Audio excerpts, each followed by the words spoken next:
Broad sheet को रकम की अदायगी से मुतल्लिक होशरुबा इंकशाफ। पाकिस्तान से $2.87 करोड़ ब्रॉड शीट के अकाउंट में कैसे गए?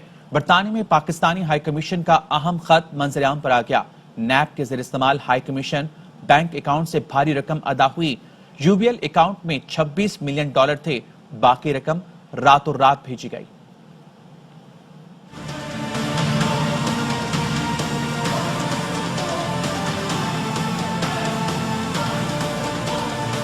पाकिस्तान से $2.87 ब्रॉडशीट के अकाउंट में कैसे गए? ARY ने एक और अहम दस्तावेज हासिल कर ली। होश उड़ाने वाले इंकशाफ सामने आए हैं। ये भी पता चला कि ब्रॉडशीट को देने के लिए मजीद $2.5 मिलियन चंद घंटे में पाकिस्तान से मुंतकिल किए गए। 30 दिसंबर को खत लिखा गया और 31 दिसंबर जो है वो आखिरी तारीख थी ब्रॉडशीट को अदायगी की अदालती हुक्म के मुताबिक, जिसके बाद वो अदायगी ब्रॉडशीट को कर दी गई। पाकिस्तानी हाई कमीशन के खत से पता चलता है कि ब्रॉडशीट के हक में अदालती फैसले के बाद नैब को $28.7 मिलियन अदा करना थे। लंदन में पाकिस्तानी हाई कमीशन के बैंक अकाउंट में $26.1 मिलियन मौजूद थे। इस तरह कुल रकम में तकरीबन $2.5 मिलियन कम थे। खत में खबरदार किया गया कि नैब ये रकम फौरी अकाउंट में डाले, वरना हुकूमत को कानूनी और माली मसाइल भुगतना पड़ेंगे। अगला इंकशाफ ये होता है कि चंद घंटे में ही मजीद $2.5 मिलियन अकाउंट में आ जाते हैं, जिसके बाद ब्रॉडशीट को मुकम्मल अदायगी कर दी जाती है। सवाल ये पैदा होता है कि पाकिस्तानी हाई कमीशन के अकाउंट में नैब की इतनी खतीर रकम क्यों थी? चंद घंटे में मजीद $2.5 मिलियन कैसे आ गए? किसकी मंजूरी से भेजे गए? क्या नैब ने हुकूमत को रकम की मुंतकिली से आगाह किया था? इस सारे मामले में ये सवाल भी उठता है कि सिफारत खानों के बैंक अकाउंट्स को इस्तिस्ना हासिल होता है, फिर ये कैसे मुमकिन हुआ कि पाकिस्तानी हाई कमीशन के अकाउंट से इतनी खतीर रकम मुंतकिल हो गई? इस्तिस्ना सिर्फ उस सूरत में नहीं होता अगर अकाउंट से कमर्शियल लेन देन हो रही हो। ये सवाल भी उठता है कि ब्रॉडशीट 2007 में तो खत्म हो गई थी। असासे ढूंढने की नई कंपनी बनी जिससे कोई मुआयदा ही न था, ना वो दावा कर सकती थी। हुकूमत ने उसका ये दावा चैलेंज क्यों न किया? नई कंपनी बनी, नई कंपनी के हमने पेमेंट की, उनका क्लेम हमने रिकग्नाइज किया, तो क्या किसी ने रीइंस्टेटमेंट को आइल ऑफ मैन में जाकर चैलेंज किया? पाकिस्तानी गवर्नमेंट ने, किसी वकील ने, किसी ने चैलेंज नहीं किया। तो मैंने कहा इसकी क्या वजह है?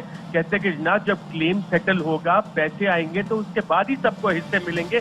ब्रॉडशीट केस के दौरान वजारत खजाना और खारजा ने बार बार हिदायत की कि नैब के अकाउंट्स में इतना पैसा रखें जितना इस्तेमाल हो। खिलाफ वर्जी क्यों की गई? क्या ब्रॉडशीट को अदायगियों में सहूलत कारी की गई? आसिफ जरदारी ने ब्रॉडशीट खरीदने की कोशिश की, कावे मूसवी का दावा। कहते हैं सेनेटर फारूक एशनायक और आसिफ जरदारी के साथी राजा ने हमसे राब्ता किया। फारूक एशनायक ने हमसे सेटलमेंट की बात की थी। CEO ब्रॉडशीट कावे मूसवी की प्रोग्राम एतराज है में गुफ्तगू। कहा नैब ने ब्रॉडशीट को छानबीन से रोका, मामलात तबाह कर दिए। हमने हुकूमत पाकिस्तान से मुकम्मल तफ्तीश का कहा, लेकिन हमारी सुनी नहीं गई। पाकिस्तान में नई हुकूमत है और हम लूटी दौलत का सुराग लगा सकते हैं। शहजाद अकबर हमारी कारकर्दगी पर सवाल उठाकर अवाम को गुमराह कर रहे हैं। Farouk Naik came to contact us. Mr. Raja, one of the sidekicks of Mr. Asif Zardari, and I met him at his house, and Zardari's white Rolls Royce was parked outside the house. We did not contact the Zardaris. We were engaged in arbitration efforts, and the Pakistani government had removed us. They sacked us, as the court said, illegally. They breached the contract. And the Zardaris went to us to see if they could buy us off. We weren't willing to be bought off. We stated explicitly that upon information and belief, this money has been sent to the order of Mr. Nawaz Sharif et al. We said that. And we asked them to investigate, or asked, give us the authority to investigate this. We never heard back. This government is new. It's different. Forget what that fool Shahzad Akbar is saying. All you got to do is read the judgment. He's deliberately misleading the people of Pakistan when he says we didn't perform. That's not what the judge said. He was just another intermediary who he made promises that he couldn't deliver on, and we called it a day. No, he was not a representative broadsheet company. Muslim League Noon के रहनुमा शाहिद खाकान अब्बासी ने कहा है कि broadsheet के फैसले के बाद नैब को बंद कर देना चाहिए। ब्रॉडशीट में नैब के अफसरान कमीशन मांग रहे हैं। एम्बेसी के अकाउंट से $30 मिलियन निकाल लिए गए। इस बड़ी रकम का अकाउंट में होना भी एक सवाल है।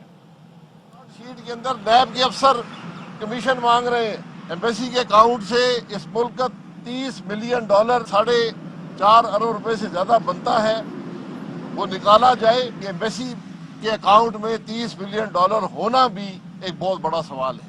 हुकूमती कमेटी उन लोगों की बनी है, उन वज़रा की बनी है जो खुद इस चोरी में शामिल है। फौज के अफसरान का नाम लिया जा रहा है, आज फौज को बदनाम किया जा रहा है, ISI को बदनाम किया जा रहा है।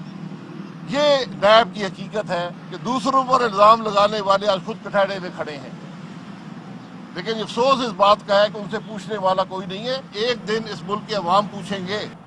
बरतानवी दफ्तर खारजा ने कहा है कि पाकिस्तान दरखास्त करे तो नवाज शरीफ को वापस भेजा जा सकता है।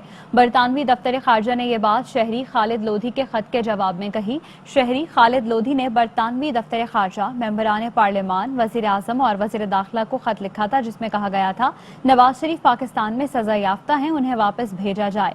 बरतानवी दफ्तर खारजा ने खत के जवाब में कहा पाकिस्तान दरखास्त करे तो नवाज शरीफ को भेजने की कार्रवाई कर सकते हैं।